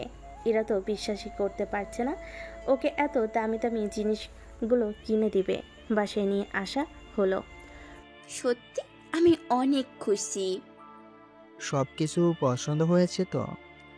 অনেক পছন্দ হয়েছে, কিন্তু তুমি এত মিলিয়ন ডলার পেলে কোথায়? তোমার জন্য সব করতে পারবো। যদি তোমার সাথে ওই দিন জাহাজে দেখা না হতো, তাহলে হয়তো আর আমাদের এভাবে মিলও হতো না। সত্যি আমাকে পাবার জন্য গল্পটা অনেক সুন্দর করে সাজিয়েছো। এক একটা কাহিনী দিয়ে এক একটা চরিত্র ফুটিয়ে ধরো। এটাই তো একজন ভালো আর অভিজ্ঞ লেখকের গুণাবলী। 2 দিন পরে। কাল তো আমাদের বিয়ে। কিছু কি হয়েছে, নাকি বিয়ে ক্যান্সেল করার কথা ভাবছো? ওইসব কোনো কিছুই না। আমি বলতে চেয়েছি পুরো বাসা খালি, কোথাও তুমি কোনো লাইটিং করনি, এবং কি বাসর ঘরটা পর্যন্ত তুমি সাজাওনি। সব হবে, তুমি এই নিয়ে টেনশন করো না। কাল তোমার জন্য একটা নতুন চমক অপেক্ষা করছে। কি রকম? কাল তা জানতে পারবে। পরের দিন পার্লার থেকে কিছু মেয়ে এসে ইরাকে সাজিয়ে দেয়। তারপর ইরাকে নিয়ে নিচে নামে। ফ্ল্যাটের নিচে 3টা গাড়ি দাঁড় করানো ছিল, সাথে কিছু সিকিউরিটি সহ। এরা কারা?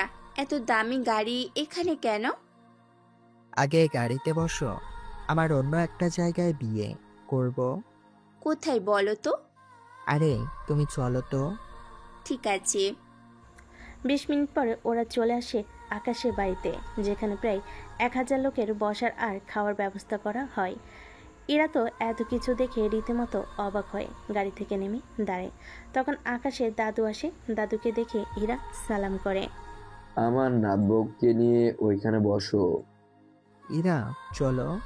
চেয়ারে এসে বসে। কিছুক্ষণের ভিতর বিয়ে পড়ানো হয়। এরা এখনো কিছু বুঝতে পারছে না। একে একে সবে এসে উপহার দিতে থাকে। এরা এত গহনা পায় যা দিয়ে পুরো একটা মূর্তি বানানো যাবে ইরার মতো বড় করে। আকাশ, আমি তো কিছুই বুঝতে পারছি না। এতগুলো গহনা আর এত লোক। তোমাকে সবই বলবো, আগে ভিতরে আসো। ইরাকে নিয়ে ভেতরে আসে। ভিতরে এসে ইরা অবাক হয়, কেননা ভিতরটা অনেক সুন্দর করে সাজানো, সাথে অনেক জাঁকজমক। এটা কার বাড়ি? এখন আমার রুমে। তোমার রুম বলতে? আগে আসো। রুমে আসে। রুমটা ফুল দিয়ে সাজানো। এরা যেমনটা ভাবছিল ঠিক তেমনটা করে সাজানো হয়েছে। তুমি বসো, আমি তোমাকে আজ রাতে সবই বলবো এক এক করে। ঠিক আছে, বলো। একটু পরে ইরাকে এক এক করে সব সত্যি বলতে থাকে। আপনারা তো সব কিছুই জানেন, সেজন্য নতুন করে আর কোনো কিছু বলা নেই আপনাদের। সবটা শুনে ইরা কি বলবে তা ভেবে পাচ্ছে না, সেজন্য কিছু বুঝে উঠতে না পেরে জড়িয়ে ধরে আকাশকে। আচমকা এরকম করতে আকাশ নিজেও একটু ভয় পেয়ে যায়, কেননা ইরা উল্টোপাল্টা কিছু বলবে কিনা এটা ভেবেই চুপ করে আছে। অনেকটা সময় পরে ইরা ছেড়ে দিয়ে বিছানায় বসে পড়ে। এইসব কথা আমার থেকে আগে কেন লুকিয়েছো? তুমি ধনীদের তেমন একটা পছন্দ করো না, সেই জন্য আমি এই কাজটা করলাম। আমি ধনীদের পছন্দ করতাম না এটা ঠিক, কিন্তু তোমাকে দেখার পরে আমার ধারণা পুরো চেঞ্জ হয়ে গেছে। সেই জন্য এখন সময় নষ্ট না করে আজকে রাতটা আমরা দুইজন উপভোগ করি। প্রথম রাতেই আমি তো ভেবেছিলাম কোনো কিছু ভাবতে হবে না। আমরা যখন দুজন দুজনের সম্পর্কে সব কিছু জানি তখন আর সময় নষ্ট করার কোনো মানেই হয় না। ঠিক আছে চলো। এরপর ওরা নিজেদের মধ্যে সময় কাটাতে থাকে। পরের দিন সকালে এরা নিচে এসে নাস্তা বানিয়ে দাদুকে খেতে দেয়। আরে তুমি কেন কষ্ট করে এগুলো করতে গেলে? এতদিন আমি ছিলাম না, সেই জন্য অন্য কেউ সবটা করতো। এখন থেকে আমি সব কিছু করব। ঠিক আছে। দাদু, একটা কথা বলার ছিল। কি কথা বলো? বাবা তো আমার উপর অনেক রেগে আছে। সেগুলো তো আমি জানি। সেই জন্য তুমি যদি বাবাকে একটু সাহায্য করো তাহলে উনি আর এরকম ভাবে রেগে থাকবে না। আচ্ছা, তোমার বাবাকে তাহলে আসার জন্য বলো। ঠিক আছে দাদু। এরা বিকেলে ওর বাবাকে আসার জন্য বলে। উনিও আসে আর অবাক হয়। এরা ওর বাবাকে ভিতরে নিয়ে আসে। এইটা হচ্ছে আমার শ্বশুর বাড়ি। কি বলিস? এত বড় একটা পরিবারে তুই থাকিস? হ্যাঁ আব্বু, তুমি তো আমার কোনো কথাই শুনলে না। আমার যে অনেক বড় ভুল হয়ে গেছে, তুই আমাকে ক্ষমা করে দে ইরা। এখন বসো, আমি তোমাকে খাবার দিচ্ছি। খাবার দেওয়ার সময় কথা বলতে থাকে। এভাবে 15টা দিন কেটে যায়। এরা আর আকাশের ভালোবাসার আর খুনসুটি আগের মতোই আছে। এইদিকে তুমি একটা কথা জানো কি? কি কথা বলো? ইরা তো একে গ্রুপের মালিককে বিয়ে করেছে। সেজন্যই তো আমাদের এখন এরকম একটা অবস্থার মধ্য দিয়ে যেতে হচ্ছে। এখন কি করবা? ওদের সাথে তো ক্ষমতা দিয়ে পারবো না। তাহলে অন্য কোনো বুদ্ধি বের করো। ওদের তো এভাবে ছেড়ে দেওয়া যায় না। এটা কিন্তু ঠিক বলেছ। ওদের এভাবে ছেড়ে দেওয়াটা মোটেও ঠিক হবে না। এখন তাহলে কি করা যায়? ওইসব তুমি আমার উপরে ছেড়ে দাও। তুমি কি করবে? ওরা তো আমাদের বিজনেসের দিক দিয়ে আটকে রেখেছে। আমরা এখন আমাদের পুরনো বিজনেস শুরু করব নতুন করে। সেটা কি? ওটা তোমাকে বলা যাবে না। আমি জানলে সমস্যা কি? সমস্যা আছে বলেই তো বলা যাবে না, কেননা ওটা অনেক খারাপ একটা কাজ। বুঝতে পেরেছো? বুঝলাম, কিন্তু পুলিশের কোনো ভয় নেই তো? সেরকম কিছু তো আছে। খারাপ কাজ যখন বলেছি, পুলিশের অবস্থান তো থাকবেই। বুঝতে পেরেছি, তবে যাই করো না কেন একটু সাবধানে করো। ঠিক আছে। দুদিন পরে বিভিন্ন স্থান থেকে মেয়েদের কিডন্যাপ থেকে শুরু করে আবারও অপহরণের কাজ শুরু হয়। জানিয়ে অনেকে ভয়ে আছে। লিমন, নিলয় ওদের আস্থানেই বসে আছে। বাবা, এবার 7টা মেয়েকে নিয়ে এসেছি। এত কম মেয়ে তো পাচার করতে পারবো না। এখন তাহলে কি করব? চারদিকে তো লোকজন শুরু করে দিয়েছে। যাই করুক না কেন, কোনোভাবেই আমাদের বসে থাকলে চলবে না। আমি তাহলে বের হলাম। সাবধানে যাবে। মোটামুটি 30টা মেয়ে পেলেই আমরা সাপ্লাই দেওয়া শুরু করব। ঠিক আছে। 3 দিন পরে আকাশের মোবাইলও নেভি অফিস থেকে কল আসে। তোমরা হঠাৎ করে কল করেছো? কোনো নিউজ কি শুনেছেন? কি শুনবো আমি? বিজনেস করেই তো ঠিকমতো কুল পাচ্ছি না। আবারও মেয়ে পাচার কার্যক্রম শুরু হয়ে গেছে। 3 মাস পরে আবারও? জি স্যার। আমাকে না বলে ওখানে থাকা বড় অফিসারদের বলো। স্যার, ওনারা বললো আপনাকে একটা বিষয় জানাতে। আপনি যদি একটু খোঁজ নিয়ে আমাদের জানাতেন। ঠিক আছে, জানাবো আমি। এবার 7 দিন কেটে যায়। নিলয় অলরেডি 30টা মেয়েকে পাচার করে দিয়েছে। আকাশ অনেক চেষ্টা করেও কোনো খোঁজ নিতে পায়নি। সেজন্য আকাশ একটা প্ল্যান করে। পতিতালয় থেকে 5টা মেয়েকে নিয়ে নেভি অফিসে আসে। স্যার, এদের কেন এনেছেন? এরা এই কেসে সাহায্য করবে। কোনো ভালো মেয়েকে এই কেসে কোনোভাবেই নেওয়া যাবে না। এতে যদি কেউ কিছু করে তাও এদের কোনো সমস্যা নেই, কারণ এটাই ওদের কাজ। ওদের শরীরের এক একজনের 5টা করে টেকার বসানোর ব্যবস্থা করো। কিন্তু কেন স্যার?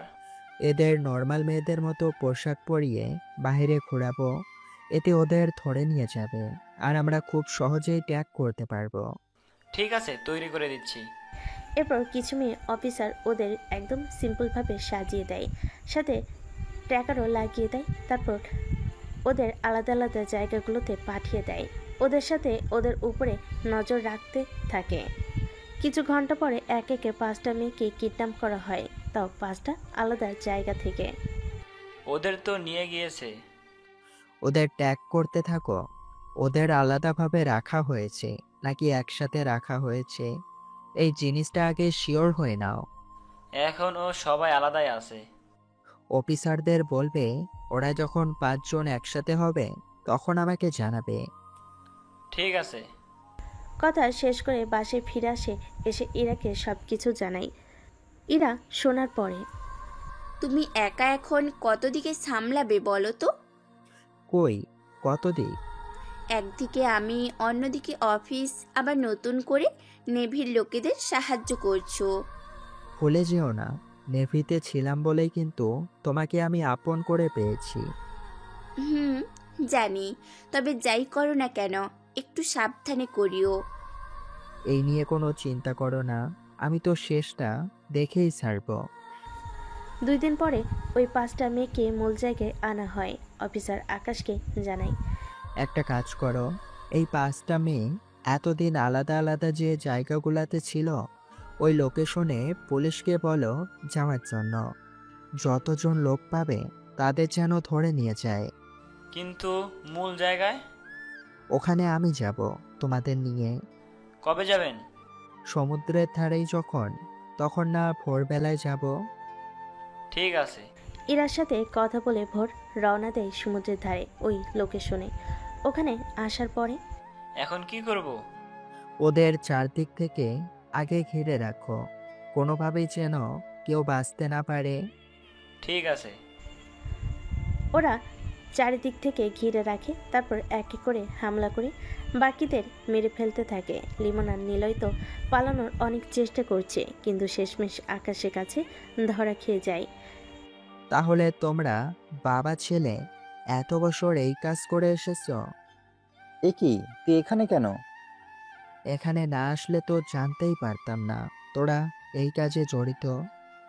দেখ আকাশ, ছেড়ে দে আমাদের, নয়তো ভালো হবে না কোনোভাবে। তোদের সাথে ভালো আর হবে কি করে? এখন যা হবে সবই তো খারাপ হবে। ওদের নিয়ে যাও। ঠিক আছে। ওদের বাবা ছেলেকে নিয়ে যাওয়া হয়। ওর সাথে যত মেয়েকে উঠিয়ে এনেছে তাদেরও এক এক করে ওদের বাড়িতে পাঠানোর ব্যবস্থা করেছে। সকালে আকাশ বাসে ফিরে। আকাশ, তুমি ঠিক আছো তো? আমি ঠিক আছি। আচ্ছা, নীলাকে একটা কল দাও তো। ওকে, কেন কল দেব?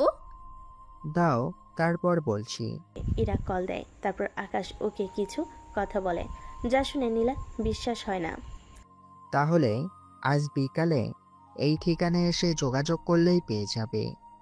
বিকালে আকাশও ইরাকে নিয়ে বের হয় নেভি হেডকোয়ার্টারের দিকে। ওখানে আসার পরে, আমরা এখানে কেন এসেছি? ভিতরে চলো, দেখতে পাবে। ভিতরে আসে ওরা, এসে অপেক্ষা করতে থাকে। একটু পরে নীলাও আসে। এখানে নিলয় নামে কাউকে কি আনা হয়েছে? জি হয়েছে, এখানে আছে। ভিতরে এসে নিলয় আর ওর বাবাকে দেখে নীলা তো বিশ্বাসই হচ্ছে না এরা এরকম কোনো কাজ করতে পারে। তোমরা এত খারাপ কাজ করো? কি করব বলো, আমাদের তো বিজনেস করতেই আর দিল না, সেজন্য পুরোনো ব্যবসায় আবার শুরু করেছি। তাই বলে এরকম একটা খারাপ কাজ করবে? আমাদের এখান থেকে ছাড়ানোর ব্যবস্থা করো নীলা। এতই কি সহজ? কথাটা বলতে বলতে আকাশ ওখানে আসে। এ কি, তুই এখানে কি করছিস? এত কিছু হয়ে গেল, তাও ওনার দেমাক এখনো কমেনি। কমেছে কি কমেনি তা কি এখন তোর কাছ থেকে আমাকে জানতে হবে? আকাশ, এর স্বামী যেন কখনো জেল থেকে বের হতে না পারে। তোর স্বামীর কথা এরা কেন শুনবে? আমি তো ওকে বের করেই ছাড়বো। পারলে চেষ্টা করে দেখো। যত ডলার লাগবে আমি খরচ করব, তাও ওকে বের করব। কেউ আমাকে আটকাতে পারবে না। আমি পারবো। তুই কে আমাকে আটকানোর? আমার স্বামী একজন এক্স নেভি অফিসার। ওহ, না চাইলে তোর স্বামী কখনো বের হতে পারবে না। কিন্তু তোর দেখি এখনো আগের মতোই দেমাক রয়ে গেল। ভেবেছিলাম তোর কথা ভেবে তোর স্বামীকে আরেকটা সুযোগ দেব, কিন্তু এখন তো তার দেওয়ার ইচ্ছেও হলো না। চলো আকাশ, আমরা যাই এখান থেকে। ইরা আকাশকে নিয়ে চলে আসে ওখান থেকে। আর এখানেই গল্পটা শেষ হলো। তো হ্যালো বন্ধুরা, গল্পটা কেমন হয়েছে তা অবশ্যই কমেন্ট করে জানাবেন। আর এরকম সুন্দর সুন্দর গল্প পেতে অবশ্যই চ্যানেলটা সাবস্ক্রাইব করে বন্ধ হয়ে পাশে থাকবেন। ধন্যবাদ সবাইকে। আল্লাহ হাফেজ।